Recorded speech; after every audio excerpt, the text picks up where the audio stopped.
How's it going, Crusaders? Welcome back to another sermon. Today we are continuing on the Jesus series that my daughter started. We're checking out Jesus, Our Foundation today. There's a couple things I want to talk about.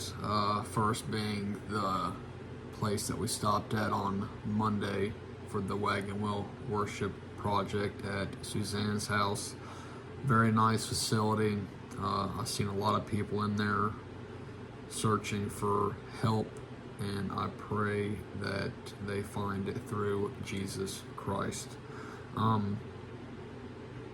Another thing I want to not really talk about, but I guess bring up, is that this past couple of weeks I have been searching really hard and deeply as to my personal belief.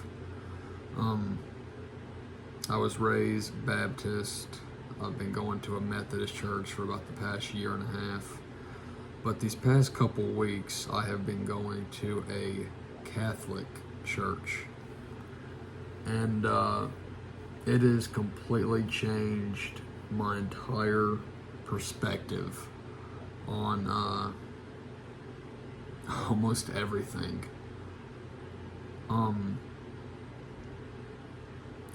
I'm not gonna add too much onto that because I can make a whole video just on that. But Crusaders, this is me challenging you to search about your faith in your own way. Don't do something because it's what you've always done. Don't do something because it's what your parents have always done, what your grandparents have always done. Search for your faith on your own, and most importantly, search for it biblically and scripturally. Don't do something because one of your Christian buddies told you this is the right way to do it. Do it the way God tells you to do it. In plain text as that. I'm almost to the point to where I could say that I am 100% converted to being Catholic. But I do want to study more into it. But these past couple weeks has really changed my perspective. I'm not going to say it's changed my belief because Catholic is Christian. It's not like I'm going to go worship another god or something like that. But you look at the traditions, you look at the sacraments, and I know this is not what we're talking about this video. I just always digress, and I just want to add that in here just to update you guys a little bit. But you look at the traditions, you look at the sacraments, you look at what the scripture says, what Jesus left for us, what Jesus told us to do. And you really start thinking about what's right and what is just, I don't want to sound offensive, what's on cruise control when it comes to being in faith. Don't do something because it's something that you've always done. Do something because it's what's in the Bible, and it's what's right, and it's what's scriptural. So now we can get on with the video. We're going to be talking about Jesus, Our Foundation. So the first thing I want to talk about is rejoice in the new day. This is coming from Psalms 118 verses 19 through 24.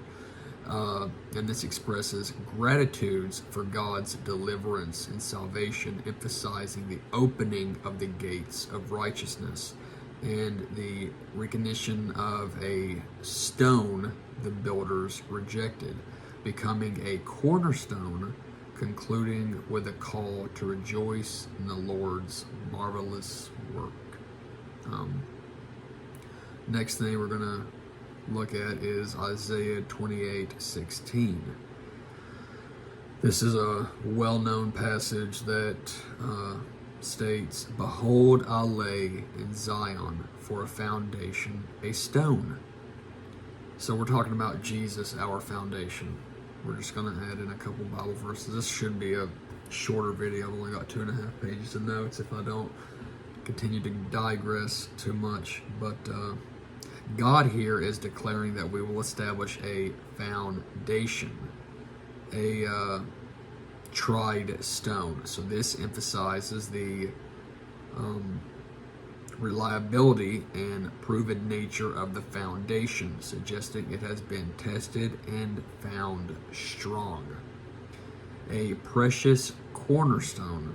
The stone is not just any foundational stone, but a cornerstone, the most important stone in a building, which provides the structure and foundation for the entire building. A sure foundation. A foundation is not only precious, but also secure and reliable, providing stability and strength. He that believeth shall not be in haste. Those who trust in this foundation, or the stone, will not be shaken or panicked, but will remain steadfast and secure. Now, this is a messianic interpretation, but many Christians interpret this passage as a prophecy about Jesus Christ, who was seen as the cornerstone and foundation of their faith. The main thing I want to say about that is there is no way to heaven but through Jesus Christ. I say that almost every single video, but that's something I really, really want you guys to completely understand. There is no way to heaven but through Jesus Christ. So some translations use words like tested stone or chosen stone instead of tried stone. And the surrounding verses of the judgment, God will bring upon those who rely on false foundations and agreements. Kind of goes back to the whole Catholic thing. I'm not going to dive into that, but it is something that I challenge you guys to look up, search, research, and really find out for yourself. I had a conversation with, I went to a Catholic church today. We had a mass, and I talked to the priest afterwards who invited me out for lunch, and I had a conversation with two of the guys that he was standing with who are former Baptist, and I guess I am considered a former Baptist since I've been going to a Methodist church for the past year and a half.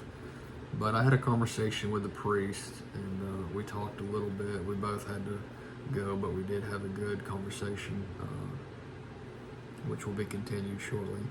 But it's just very eye-opening when you start looking at why do we believe this? Is it scriptural? Is it biblical? Is it correct? Is it right? Is it what we're supposed to be doing? Is it what God tells us to do? It's a lot different when you start looking at stuff like that instead of, well, I've always went to a Baptist church. Well, I've always went to a Methodist church. Well, I've always went to a Presbyterian church. Well, I've always went to a Lutheran church.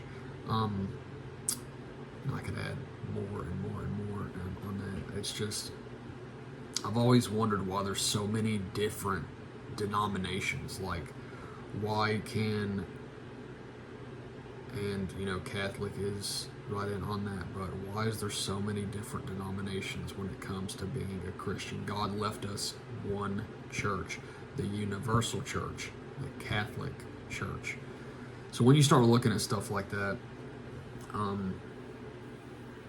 it's just really eye-opening. It really changes your mind on, these past couple times that I've went to the Catholic Church, it's just like they really are keeping the tradition alive. They really are keeping God's word alive. They're not going about their service, mass, or teaching in a modern way that we're so used to. And this is not me bashing any denomination of the belief. It's just when you start looking at it biblically instead of modern. It's really eye-opening. But I don't want to. I know I keep digressing. I'm sorry, but I just had to get that off my chest.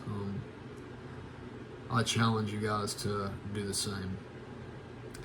Next thing we're going to check out is build your life on Christ. Build your life on Christ. That's what every single one of us should be in the process of doing. We're going to check out Mark 12, verses 1 through 12, where Jesus tells a parable about a landowner who plants a vineyard.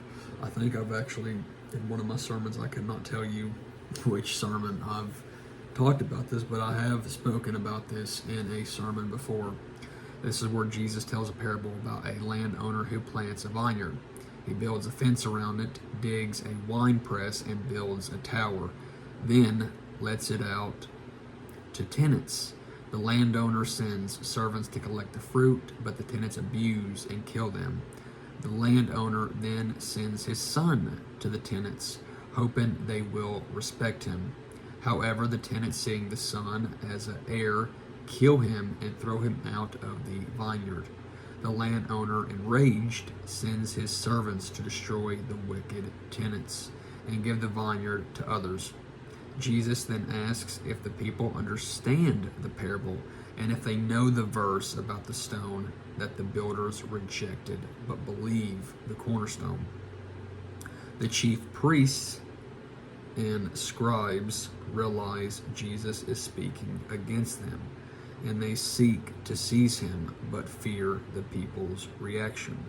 The parable highlights the rejection of God's messengers and ultimately Jesus himself by the religious leaders, foreshadowing their own destruction and the establishment of a new covenant with the new people through Christ. And I could go on another digressing story about this right here, but I'm not. I'm going to leave it at that. We're talking about Jesus, our foundation. I could break this off into 3 or 4 different categories and subjects and stuff like that, but we're talking about Jesus, our foundation. He is our foundation. He is our reason for living. And finally, we're going to talk about, plain and simple, Jesus is our foundation. In Colossians 1, verses 9 through 23, Paul prays for the Colossians to be filled with the knowledge of God will, and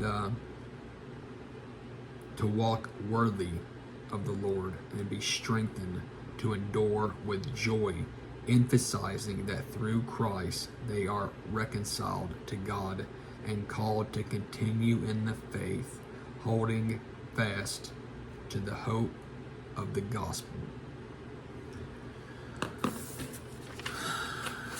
Jesus, our foundation. You know, this video right here goes a lot along with what I'm talking about, so I actually am happy that I brought up the whole Catholic thing. This goes very strongly on what I'm talking about when it comes to the Catholic belief. He is our foundation. He is our truth. He is our life. He is the reason that we should wake up in the morning. He's the reason why we should be a better person. He's the reason that should be a part of every single conversation that we have with our peers, our friends, our family members. And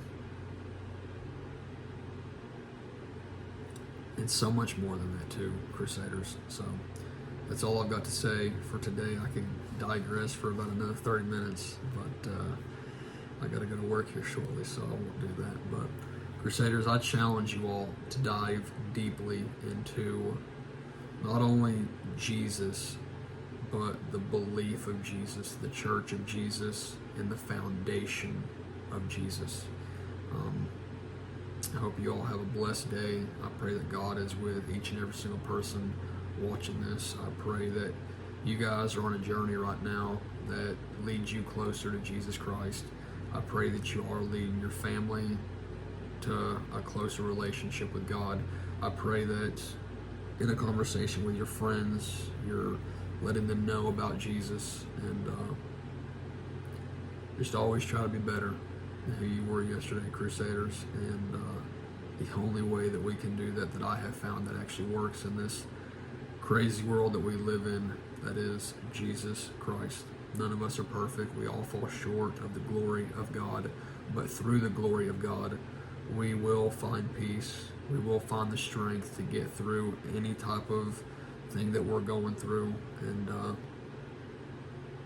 with Jesus being our foundation, that gives us hope. So I'll end it with that. That's not all I got to say. I know I usually end it with that's all I've got to say. It's not, but I will try to cut this video off before I start going again. So thank you guys for watching